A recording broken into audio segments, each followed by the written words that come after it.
Hello दोस्तों, welcome to my YouTube channel English learners.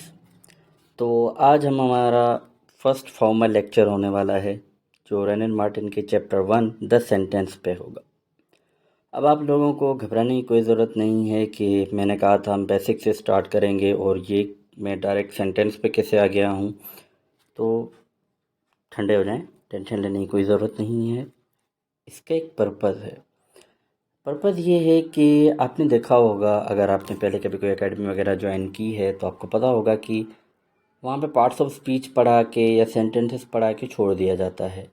उनको utilise कहाँ पे करना है, उनको यूज़ कैसे करना है, ये बहुत कम जगहों पे सिखाया जाता है।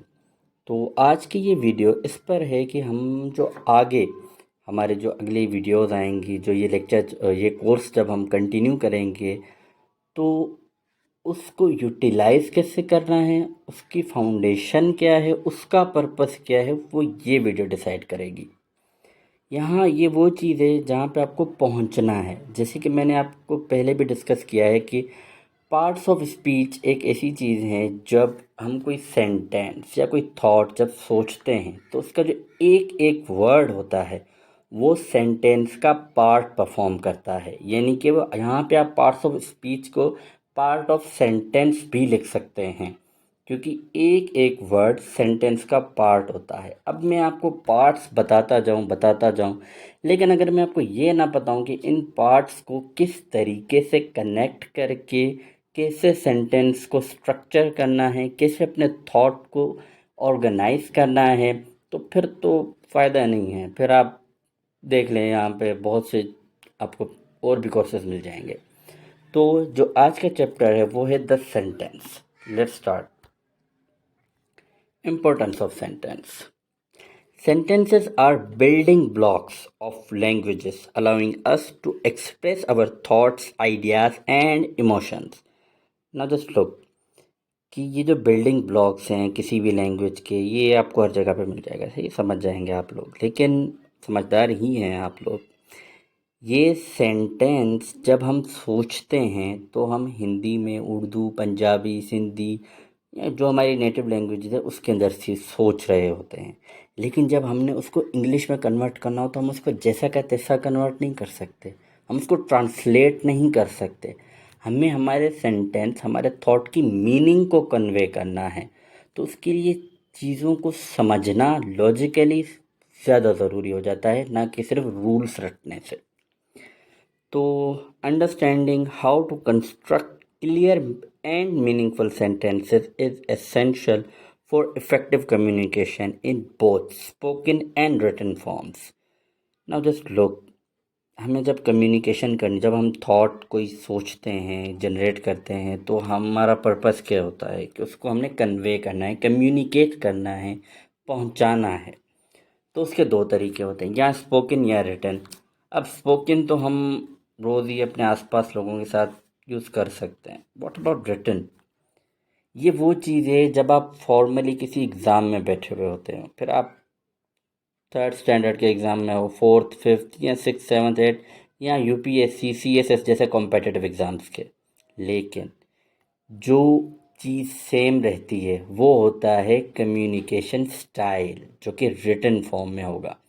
इसके लिए ज़रूरी है कि आपको मीनिंगफुल और क्लियर सेंटेंसेस को स्ट्रक्चर करना आता हो। वो हम सीखेंगे हमारे इस कोर्स के अंदर। अब हम फॉर्मली स्टार्ट करते हैं कि सेंटेंस का स्ट्रक्चर क्या होता है। कोई भी सेंटेंस हो, किसी भी टाइप का ही सेंटेंस क्यों ना हो, उसकी ये दो पार्ट्स होते ही हैं। सो देख लें। A sentence is made up of two main components, the subject and the predicate. The subject represents the main noun or pronoun in a sentence, while the predicate contains the verb and other elements that provide information about the subject. अब आप इन words को देख के घबराएं नहीं। Subject, predicate, ओ predicate ये क्या चीज़ होती है? सब्जेक्ट तो मैंने सुना था, डोंट वरी। सब्जेक्ट सेंटेंस का डूअर होता है, सॉरी वर्ब का डूअर होता है, और प्रेडिकेट वर्ब होता है। अब उसके अलावा जो डूअर है, यानी कि जो सब्जेक्ट है, जो काम करने वाला है, उसके बारे में जितनी भी इंफॉर्मेशन वगैरह होगी वो हमारे सब्जेक्ट का पार्ट है। और जो हमारे वर्ब के बारे में या उससे रिलेटेड कोई इन्फॉर्मेशन और भी होगी तो वो हमारे प्रेडिकेट का पार्ट बनते हैं। लेकिन ये हम अगली वीडियो के अंदर डिटेल में डिस्कस करने वाले हैं, तो अभी आपको इन चीज़ों को लेकर घबराने की ज़रूरत नहीं है। सो फॉर एग्जाम्पल, सारा सिंग्स ब्यूटिफुली। हेयर सारा is the subject and sings beautifully is the predicate. अब जैसे मैंने आपको बताया कि गाने वाली सारा है, तो डूअर कौन हुआ? ऑब्वियसली सारा, तो वो हमारा सब्जेक्ट है। और मैंने कहा था कि वर्ब और उसके साथ के रिलेटेड कोई भी इंफॉर्मेशन हमारे प्रेडिकेट का पार्ट बन जाती है। सिंग्स ब्यूटीफुली हमारा प्रेडिकेट है। मैं फिर से आपको ये डिस्क्लेमर दोबारा दे दूं कि ये वीडियो आपको सिर्फ देखनी है, सुननी है और समझने की कोशिश करनी है। इसको देख के घबराने की ज़रूरत नहीं है कि ये मुश्किल मुश्किल टर्म्स हैं, ये क्या चीज़ है। आप बस ये चीज़ें याद रखें, ये हमारा गोल है। जो आज की वीडियो है ये हमारे कोर्स का एंड होने वाला है कि इसके बाद हम जो कोर्स स्टार्ट करेंगे वो इससे रिलेटेड होगा। वो यहाँ तक पहुँचने के लिए होगा कि हम सेंटेंसेस को स्ट्रक्चर कर सकें। Types of sentences. अब हम अपने चैप्टर की तरफ आ गए हैं दोबारा कि सेंटेंसेस के टाइप्स क्या होते हैं। अब जो सेंटेंसेस के टाइप हैं वो पर्पस पे डिपेंड करते हैं। अब पर्पस क्या डिसाइड करता है? हमारा वर्ब, हमारा काम। पर्पस क्या है? मेरी इंटेंशन क्या है? अगर मैं आपको गुस्से में कोई ऑर्डर देना चाहता हूँ, मैं सवाल करना चाहता हूँ, मैं कुछ बताना चाहता हूँ, या फिर मेरी कोई फीलिंग्स है जो मैं एक्सप्रेस करना चाहता हूँ, उन सब की टाइप्स होंगी। ऐसा नहीं है कि हम एक ही सेंटेंस को यूज़ करेंगे। No, that is not possible anywhere. जब हम हिंदी में भी सोचते हैं, हिंदी में भी बोलते हैं, तब भी हम यही सब कुछ इस्तेमाल करते हैं। यही सारी चीज़ें हम कोई या तो कोई क्वेश्चन करते हैं या कुछ बताते हैं, या हम किसी चीज़ में अपने इमोशंस का इजहार करने की कोशिश करते हैं। ठीक है, तो इंग्लिश के अंदर भी वो भी हमारे जैसे बंदे ही हैं, तो वो भी हमारे तरह ही सेंटेंसेस का यूज़ करते हैं।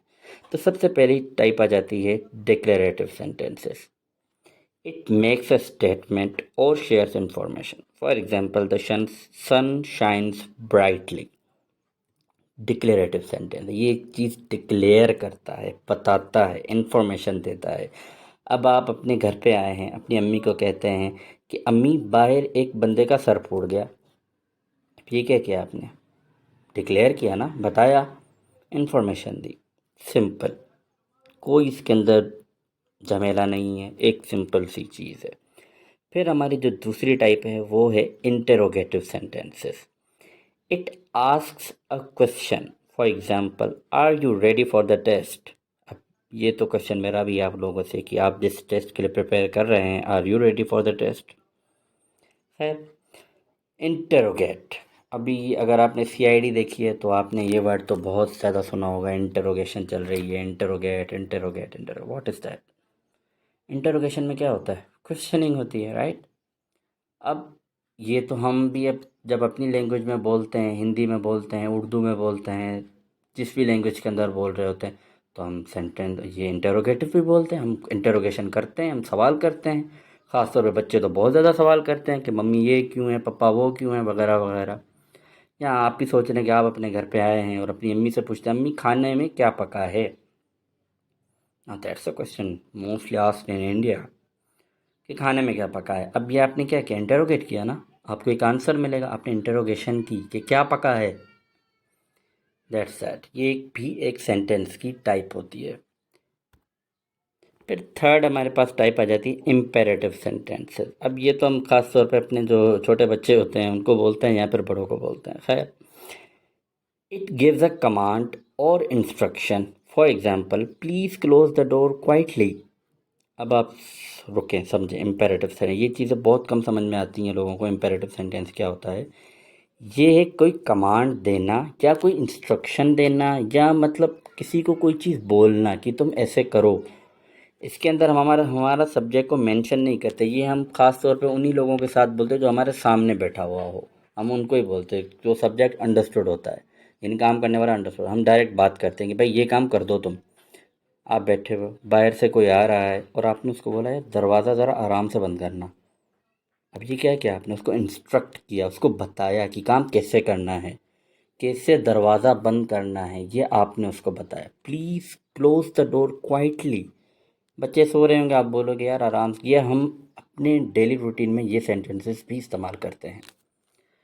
एक्सक्लेमेटरी सेंटेंसेस ये इंग्लिश के अंदर तो बहुत कम यूज़ होते हैं, लेकिन जब हम हिंदी में बोलते हैं या फिर उर्दू में बोलते हैं या पंजाबी में बोलते हैं तो ये बहुत यूज़ होता है भाई। ओह अच्छा, अरे यार, ये वर्ड्स राइट। तो एक्सक्लेमेटरी सेंटेंस, एक्सक्लेमेट हैरानी, feelings, emotion, surprises. It expresses strong emotions or surprise.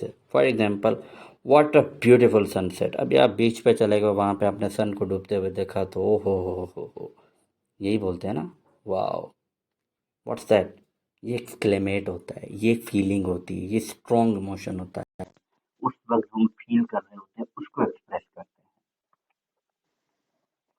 So, if you find this video helpful, please give it a thumbs up and share it with your classmates or anyone else who could benefit from this. And one thing more, इस video को देखकर परेशान होने की ज़रूरत नहीं है, वो सभी स्टार्ट होना है, हुआ नहीं है। ये हमारा फर्स्ट चैप्टर था, ये आपकी फाउंडेशन है, ये वो चीज़ है जहाँ पे हमको पहुँचना है। Okay, thank you so much and please subscribe and press the